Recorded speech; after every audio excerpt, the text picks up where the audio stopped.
ಪ್ರಿಯರಾದವರೇ, ಹೇಗಿದ್ದೀರಾ? ಚೆನ್ನಾಗಿದ್ದೀರಾ? ಈ ದಿವಸ ನಿಮಗೆ ಹೇಗಿದೆ? ಈ ದಿನ ಎಲ್ಲಾ ದಿನ ನಮಗೆ ಒಳ್ಳೆಯ ದಿನವೇ. ಯಾಕಂದ್ರೆ ಯೇಸು ನಮ್ಮ ಸಂಗಡ ಇದ್ದಾನಲ್ಲ. ಆತನೊಂದಿಗೆ ನಡೆದರೆ ನಮಗೆ ಸಂತೋಷ ತಾನೆ. ಯೇಸುವಿನೊಂದಿಗೆ ನಡೆಯುವುದಕ್ಕೆ ಅರ್ಪಿಸಿದ್ದೀರಾ? ನೀವು ಆತನ ಮಾತುಗಳನ್ನು ಗಮನವಾಗಿ ಕೇಳಬೇಕು. ಯೇಸುವಿನೊಂದಿಗೆ ಸೇರಿ ಬಾಳುವಂತ ಜೀವಿತವೇ ಆಶೀರ್ವಾದವಾದ ಜೀವಿತ. ಸರಿ, ಇಲ್ಲೆಲ್ಲೋ ಅಡವಿಯಲ್ಲಿ ಮರುಭೂಮಿಯಲ್ಲಿ ನಿಂತುಕೊಂಡು ಹಿಂದೆ ಬೆಟ್ಟಗಳು ಕಾಣುತ್ತಿದೆ, ಒಂದು ಗಿಡವೂ ಇಲ್ಲ, ಮರವೂ ಇಲ್ಲ, ಬರಡಾಗಿದೆ, ಎಲ್ಲಿಂದ ಮಾತನಾಡುತ್ತಿದ್ದೀರಾ ಎಂದು ಕೇಳುತ್ತೀರಾ? ಇಸ್ರೇಲ್ ದೇಶದಲ್ಲಿ ಕುಮ್ರಾನ್ ಎಂಬಂತ ಒಂದು ಸ್ಥಳ ಇದು. ನಾವು ಶವ ಸಮುದ್ರವನ್ನು ನೋಡಿದೆವಲ್ಲವಾ, ಅಲ್ಲಿಂದ 1.5 ಕಿಲೋಮೀಟರ್ ದೂರದಲ್ಲಿದೆ. ಯೆರಿಕೋವಿನಿಂದ ಒಂದು 10 ಕಿಲೋಮೀಟರ್ ದೂರದಲ್ಲಿ ಒಂದು ಸ್ಥಳ ಇದೆ, ಕುಮ್ರಾನ್ ಎಂಬಂತ ಸ್ಥಳ. ಇದರಲ್ಲಿ ಕುಮ್ರಾನ್ ಗುಹೆಯೇ ಬಹಳ ಫೇಮಸ್. ದೂರದಲ್ಲಿ ಗುಹೆ ಕಾಣುತ್ತಾ ಇದೆಯಲ್ಲ, ಅದು ಬಹಳ ಫೇಮಸ್. ಇದೊಂದು ಗ್ರಾಮವಾಗಿತ್ತು. ನಾನು ನಿಂತು ಮಾತನಾಡುತ್ತಿರುವಂತಹ ಈ ಜಾಗವು ಯೇಸುವಿನ ದಿನಗಳಲ್ಲಿ ಒಂದು ಗ್ರಾಮವಾಗಿ ಇತ್ತು. ಸತ್ಯವೇದ ಶಾಸ್ತ್ರಿಗಳು, ಪಂಡಿತರು ಎಂಬುದಾಗಿ ನಾವು ನೋಡುತ್ತೇವಲ್ಲ, ಅವರಲ್ಲಿ ಒಂದು ಗುಂಪು ಸತ್ಯವೇದವನ್ನು ನಕಲು ಮಾಡುವಂತ ಕೆಲಸ ಮಾಡಿದರು. ಸತ್ಯವೇದದ ಕಾಪಿ ಮಾಡುವುದು ಅಂದ್ರೆ, ಆ ಕಾಲದಲ್ಲಿ ಮುದ್ರಣ ಯಂತ್ರ ಇಲ್ಲವಲ್ಲ, ಬರೆಯಬೇಕು. ಚರ್ಮದ ಪತ್ರದಿಂದ ಕಾಗದಗಳಲ್ಲಿ ಅದನ್ನು ಬರೆದು ಅನೇಕ ಪ್ರತಿಗಳನ್ನು ಮಾಡುವುದು. ಅದಕ್ಕೆಂದು ಪ್ರತ್ಯೇಕವಾಗಿ ಒಂದು ಗ್ರಾಮವನ್ನೇ ನೇಮಿಸಿ ಅದಕ್ಕಾಗಿ ಒಪ್ಪಿಸಿಕೊಟ್ಟವರು ಮಾತ್ರ ಅಲ್ಲಿಗೆ ಬರಬೇಕು. ಆ ರೀತಿ ಧಾರ್ಮಿಕ ಪದ್ಧತಿಗಳೆಲ್ಲ ಇತ್ತು. ಉಪವಾಸ ಮಾಡಿ ತಮ್ಮನ್ನು ಶುದ್ಧೀಕರಿಸಿಕೊಂಡು ಬಹಳ ಪರಿಶುದ್ಧವಾಗಿ ವಾಕ್ಯಗಳನ್ನು ಅವರು ಬರೆಯಬೇಕು, ನಕಲು ಮಾಡಬೇಕು. ಅದಕ್ಕೆಂದು ಒಂದು ಪ್ರತ್ಯೇಕವಾದ ಗ್ರಾಮವನ್ನೇ ಇಟ್ಟಿದ್ದರು. ಈ ಒಂದು ಸ್ಥಳದಲ್ಲಿಯೇ ಆ ಪ್ರತಿಗಳನ್ನು ಮಾಡಲಾಯಿತು. ಕ್ರಿಸ್ತಶಕ 70ರಲ್ಲಿ ರೋಮನ್ನರ ಸೈನ್ಯವು ಯೆರೂಸಲೇಮನ್ನು ಸುಟ್ಟು ಹಾಕಿತು. ಯಹೂದ್ಯರನ್ನೆಲ್ಲ ಕೊಂದು ಹಾಕಿದರು. ಎಲ್ಲ ಪಟ್ಟಣಗಳನ್ನು ಕೂಡ ಅವರು ನಾಶ ಮಾಡುತ್ತಾ ಬಂದರು.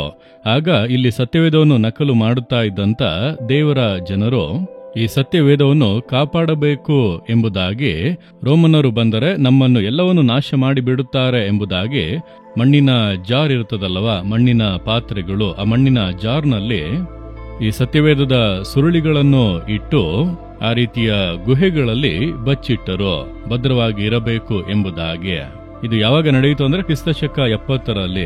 1946ರಲ್ಲಿ ಇಲ್ಲಿ ಕುರಿಗಳನ್ನು ಮೇಯಿಸುತ್ತಾ ಬಂದಂತ ಒಬ್ಬ ಚಿಕ್ಕ ಹುಡುಗ ಕಳೆದು ಹೋದ ಕುರಿಯನ್ನು ಹುಡುಕುತ್ತಾ ಈ ಸ್ಥಳಕ್ಕೆ ಬಂದು ಗುಹೆಯೊಳಗೆ ಹೋಗಿರಬಹುದು ಎಂಬುದಾಗಿ ಕಲ್ಲನ್ನು ಎಸೆದು, ಕುರಿ ಇದೆ ಎಂಬುದಾಗಿ ಶೋಧಿಸಿ ನೋಡುವಂತೆ ಆ ಕಲ್ಲನ್ನು ಎಸೆದನು. ಆಗ ಕಲ್ಲು ಮಣ್ಣಿನ ಮಡಕೆಯ ಮೇಲೆ ಬಿದ್ದಂತೆ ಶಬ್ದ ಕೇಳಿದ ಕೂಡಲೇ ಒಳಗೆ ಹೋಗಿ ಏನೋ ಇದೆ ಎಂಬುದಾಗಿ ನೋಡುವಾಗ ಈ ಮಣ್ಣಿನ ಹೂಜಿಗಳು, ಆ ಜಾರ್ಗಳ ಒಳಗೆ ಈ ಸತ್ಯವೇದದ ಸುರುಳಿಗಳು ಇದ್ದವು. ಅದು ಅವನಿಗೆ ಅರ್ಥವಾಗಲಿಲ್ಲ. ಅದು ಇಬ್ರಿಯ ಭಾಷೆಯಲ್ಲಿ ಯಾವಾಗ 1000 ವರ್ಷಗಳ ಹಿಂದೆ ಬರೆದದ್ದು. ಅದರ ನಂತರ ಅವನು ಹೋಗಿ ಮನೆಯಲ್ಲಿ ಹೇಳಿ ಯೆರೂಸಲೇಮಿನಲ್ಲಿ ತಿಳಿಸಿ ಅವರೆಲ್ಲರೂ ಬಂದು ಇಲ್ಲಿ ಸಂಶೋಧನೆ ಮಾಡಿ 10 ವರ್ಷಗಳ ಒಳಗೆ 12 ಗುಹೆಗಳ ಒಳಗಿಂದ 900 ಸತ್ಯವೇದ ಸುರುಳಿಗಳನ್ನು ತೆಗೆದಿದ್ದಾರೆ. ಅದಕ್ಕೆ ಹೆಸರು ಡೆಡ್ ಸಿ ಸ್ಕ್ರಾಲ್ಸ್ ಎಂಬುದಾಗಿ, ಶವಸಮುದ್ರ ಸತ್ಯವೇದ ಸುರುಳಿಗಳು ಎಂದು. ಈಗಲೂ ಕೂಡ ಅವುಗಳನ್ನು ಯೆರೂಸಲೇಮಿನಲ್ಲಿ ಮ್ಯೂಸಿಯಂನಲ್ಲಿ ಇಟ್ಟಿದ್ದಾರೆ. ನಕಲು ಮಾಡಿದರಲ್ಲಿ ಎಸ್ತರಳ ಪುಸ್ತಕವನ್ನು ಬಿಟ್ಟರೆ ಬೇರೆ ಎಲ್ಲವೂ ಕೂಡ ಅದರಲ್ಲಿ ಲಭ್ಯವಿದೆ. ಆ ರೀತಿ ಸತ್ಯವೇದವನ್ನು ಕಾಪಾಡುವುದರಲ್ಲಿ ಅಷ್ಟು ಗಮನ ಕೊಟ್ಟಿದ್ದಾರೆ. ಆ ಕಾಲದಲ್ಲಿ ಸತ್ಯವೇದವನ್ನು ಬರೆದು ನಕಲು ಮಾಡಿದ್ದಾರೆ. ಯಾಕೆಂದರೆ ಲೋಕದೆಲ್ಲೆಡೆ ಯಹೂದ್ಯರ ಸಭಾ ಮಂದಿರಗಳಿದ್ದವು. ಎಲ್ಲ ಸಭಾ ಮಂದಿರಗಳಲ್ಲೂ ವಾಕ್ಯಗಳು ಹಳೆ ಒಡಂಬಡಿಕೆ ಓದಲ್ಪಡಬೇಕು. ಅದಕ್ಕಾಗಿಯೇ ಇದನ್ನು ನಕಲು ಮಾಡಿ ಇಟ್ಟಿದ್ದಾರೆ. ಅವರು ಸತ್ಯವೇದವನ್ನು ಎಷ್ಟು ಪ್ರೀತಿಸಿದ್ದಾರೆ ನೋಡಿದ್ದೀರಾ? ಅದನ್ನು ಎಲ್ಲರಿಗೂ ಕೊಡಬೇಕೆಂಬುದಾಗಿ ಎಷ್ಟು ಶ್ರಮ ಪಟ್ಟಿದ್ದಾರೆ. ಅವರಿಗೆ ಒಂದು ಆಪತ್ತು ಅಂದ ಕೂಡಲೇ ಅದನ್ನು ಕಾಪಾಡುವುದರಲ್ಲಿ ಅಷ್ಟು ಗಮನ ಕೊಟ್ಟಿದ್ದಾರೆ ನೋಡಿದ್ದೀರಾ? ನಾವು ಸತ್ಯವೇದವನ್ನು ಎಷ್ಟರ ಮಟ್ಟಿಗೆ ಪ್ರೀತಿಸುತ್ತೇವೆ? ಒಂದು ವಾಕ್ಯವನ್ನು ನೋಡಿರಿ, ಕೀರ್ತನೆಗಳು 119 133ನೇ ವಾಕ್ಯದಲ್ಲಿ, ದೇವರೇ, ನಿನ್ನ ನುಡಿಗನುಸಾರವಾಗಿ ನನ್ನ ಹೆಜ್ಜೆಯನ್ನು ದೃಢಪಡಿಸು, ಯಾವ ಅನ್ಯಾಯವಾದರೂ ನನ್ನನ್ನು ಆಳದಂತೆ ಮಾಡು. ಸುಂದರವಾದ ಪ್ರಾರ್ಥನೆ. ದೇವರ ನೋಡಿ ನಾವು ಕೂಡ ಪ್ರಾರ್ಥಿಸಬೇಕು. ದೇವರೇ, ನಿಮ್ಮ ವಾಕ್ಯಾನುಸಾರವಾಗಿ, ನಿಮ್ಮ ಸತ್ಯವೇದದ ವಾಕ್ಯಾನುಸಾರ ನನ್ನ ಹೆಜ್ಜೆಗಳನ್ನು ದೃಢಪಡಿಸು. ವಾಕ್ಯದಲ್ಲಿ ನಾವು ದೃಢಗೊಳ್ಳಬೇಕು. ಸುಮ್ಮನೆ ಓದಿದರೆ ಮಾತ್ರ ಸಾಲದು. ಆ ವಾಕ್ಯಗಳಲ್ಲಿ ನಮ್ಮ ಹೆಜ್ಜೆಗಳು ದೃಢವಾಗಿರಬೇಕು. ಶತ್ರುಗಳನ್ನು ಪ್ರೀತಿಸಿ ಅನ್ನುವಾಗ ಆ ರೀತಿ ಪ್ರೀತಿಸುವುದಕ್ಕೆ ಅರ್ಪಿಸಿ ಆ ವಾಕ್ಯಗಳಲ್ಲಿ ನಮ್ಮ ಹೆಜ್ಜೆಯು ದೃಢವಾಗಿರಬೇಕು. ಅದು ಮುಖ್ಯ. ಒಂದು ಕುಟುಂಬಕ್ಕಾಗಿ ಸ್ತ್ರೀಯರೇ ನಿಮ್ಮ ಗಂಡಂದಿರಿಗೆ ವಿಧೇಯರಾಗಿ ಎಂಬುದಾಗಿ ಹೇಳುವಾಗ ಆ ವಾಕ್ಯದಲ್ಲಿ ನಿಲ್ಲಬೇಕು. ಅದೇ ರೀತಿ ಪುರುಷರೇ ನಿಮ್ಮ ನಿಮ್ಮ ಹೆಂಡತಿಯರನ್ನು ಪ್ರೀತಿಸಿರಿ, ದ್ವೇಷಿಸಬೇಡಿ ಎಂದು ಇದೆ ಅಲ್ಲ. ಹೆಂಡತಿಯನ್ನು ದ್ವೇಷಿಸದೆ, ಸಿಟ್ಟು ಬರಿಸದೆ ಪ್ರೀತಿ ತೋರಿಸಬೇಕು. ಮಕ್ಕಳೇ, ಹೆತ್ತವರಿಗೆ ವಿಧೇಯರಾಗಿ ಎಂಬುದಾಗಿ ಹೇಳಿರುವಾಗ ವಾಕ್ಯದಲ್ಲಿ ದೃಢಗೊಳ್ಳುವಂತೆ ನಿಲ್ಲಬೇಕು. ಹೆತ್ತವರಿಗೆ ವಿಧೇಯನಾಗುತ್ತೇನೆ ಎಂಬುದಾಗಿ. ಅದೇ ರೀತಿ ಪ್ರತಿಯೊಬ್ಬೊಬ್ಬರಿಗೂ ಕೂಡ ವಾಕ್ಯವು ಹೇಳುತ್ತದೆ. ಸೇವಕರಿಗೆ, ಬಿಸ್ನೆಸ್ ಪೀಪಲ್ಗೆ, ರಾಜಕೀಯದಲ್ಲಿ ಇರುವವರಿಗೆ ಎಲ್ಲರಿಗೂ ಕೂಡ ಈ ವಾಕ್ಯದಲ್ಲಿ ಹೇಳಲ್ಪಟ್ಟಿದೆ. ಸರ್ಕಾರಿ ಕೆಲಸ ಮಾಡುವವರಿಗೆ, ಪೊಲೀಸ್ ಇಲಾಖೆಯಲ್ಲಿರುವವರಿಗೂ ಹೇಳಲ್ಪಟ್ಟಿದೆ. ತೆಗೆದುಕೊಳ್ಳುವ ಸಂಬಳ ಸಾಕೆಂಬುದಾಗಿ ಇರಿ, ಲಂಚ ತೆಗೆದುಕೊಳ್ಳಬೇಡಿ, ಯಾರ ಮೇಲೂ ಸುಳ್ಳು ಕೇಸ್ ಹಾಕಬೇಡಿ ಎಂಬುದಾಗಿ ಬೈಬಲ್ನಲ್ಲಿ ಇದೆ. ಹಾಗಾದರೆ ಈ ವಾಕ್ಯಗಳನ್ನು ಓದಿ ಸುಮ್ಮನೆ ಹೋಗುವುದಲ್ಲ, ಈ ವಾಕ್ಯಗಳಲ್ಲಿ ಹೆಜ್ಜೆಗಳನ್ನು ದೃಢಪಡಿಸಬೇಕು ಎಂಬುದಾಗಿ ಸುಂದರವಾದ ಒಂದು ಪ್ರಾರ್ಥನೆ.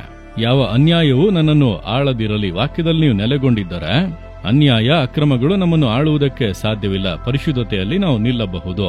ಹಾಗಾದರೆ ವಾಕ್ಯವನ್ನು ಹೇಳಿ, ದೇವರೇ ಅದರಲ್ಲಿ ನನ್ನನ್ನು ನೆಲೆಗೊಳಿಸಿ, ವಾಕ್ಯದಂತೆ ನಾನು ಬಾಳಬೇಕು ಎಂಬುದಾಗಿ ಅರ್ಪಿಸಿಕೊಂಡರೆ ಯಾವ ಅನ್ಯಾಯಗಳು, ಯಾವುದೇ ಪಾಪಗಳು ನಮ್ಮನ್ನು ಹೊಲೆ ಮಾಡಲು ಸಾಧ್ಯವಿಲ್ಲ. ಆಗ ಏನ್ ನಡೆಯುತ್ತದೆ? ದೇವರ ಆಶೀರ್ವಾದ ನಮಗೆ ಪರಿಪೂರ್ಣವಾಗಿ ಉಂಟಾಗುತ್ತದೆ.